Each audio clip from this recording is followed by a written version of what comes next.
اللہ اکبر کی صدا دیتا ہے، ادھر پورا جنا کے گھر میں مسلمانوں کے نجات دہندہ، مسلمانوں کی نجات کا سورج طلوع ہوتا ہے۔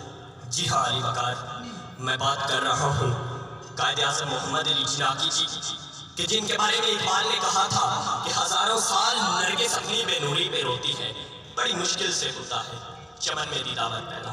جی ہاں علی وقار، وہی قائد اعظم کس کو پتا تھا کہ ایک چمڑے کے تاجر کے گھر پیدا ہونے والا بچہ کل کو مسلمانوں کی ڈوبتی کشتی کا ناخدا بنے گا، مسلمانوں کو ایک عظیم قوم بنائے گا، ایک عظیم خود مختار وطن کا وارث بنائے گا۔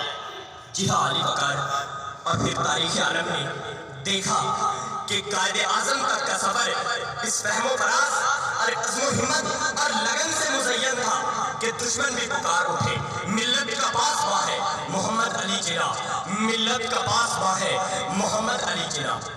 علی وقار، وہی قائد اعظم کہ جو سب سے پہلے کم عمر ترین بیرسٹر بنے، پھر بمبئی ہائی کورٹ کے سب سے کم عمر ترین اور مسلمان بیرسٹر بنے۔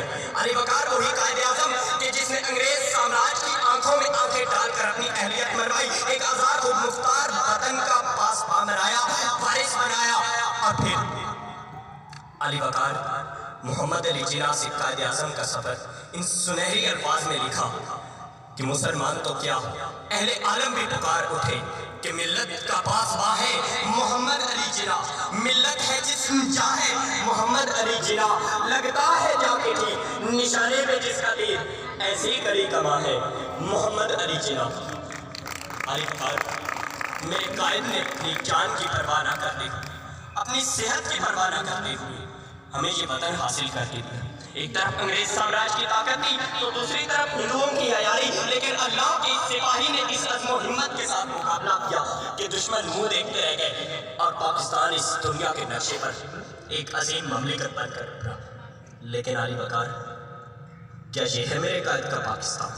سسکتا، بلکتا، آہے بھرتا، دھماکوں کے شور سے گونجتا قائد کا پاکستان۔ علی وقار، وہ پاکستان کہ جس میں قائد کی تصویر کے نیچے بیٹھ کر قائد کی تصویر والے نوٹوں کے عوض ایمان کو بیچ دیا جاتا ہے۔ وہ پاکستان، وہی پاکستان، وہی قائد کا آزاد اور خود مختار پاکستان کہ جس میں واٹر کولر کے ساتھ پڑے گلاس کو بھی زنجیر، پاکستان کہ جس کے حکمران بڑی بڑی گاڑیوں میں پھرتے ہیں لیکن گھر میں معصوم بچے سسکتے، بلکتے، بھوک سے جان دے دیتے ہیں۔ لیکن علی وقار، کوئی فریاد ثمر آور ثابت نہیں ہوتی۔ ہر طرف میں سندھی، میں بلوچی، میں پختون، میں عظیم بلوچی، میں پنجابی کے نعرے لگ رہے ہیں، لیکن کوئی کہتا ہے ہاں میں ہوں قائد کا جوان، ہاں میں ہوں اقبال کا شاہین، ہاں میں ہوں پاکستان۔